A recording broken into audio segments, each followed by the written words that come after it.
How to remove Otter.ai from Microsoft Teams. So if you want to remove Otter.ai from Microsoft Teams, then what you need to do is first you need to open up your GuiDE account on Teams. Make sure that you've logged into your account. And once you've logged into your account, here on the left side, you will have an option of apps and integration. Or just simply click on integration. And once you click on integrations or apps and integrations, you will have your integrations right here. Over here, you will see the list of integrations connected to your account. After that, look for the Microsoft Teams integration. Then you will see the connected status of your Otter.ai or GuiDE. Over here, in my case, I have Google Calendar, but if you have your Microsoft Teams, then you just need to simply go and select your Microsoft Teams, and then on the right side, you will have the disconnect option.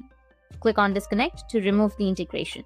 After that, confirm the disconnection to complete the process. So that's how you can remove Otter.ai or Otter.ai from Teams. And if you have any questions, feel free to comment below. Thanks for watching.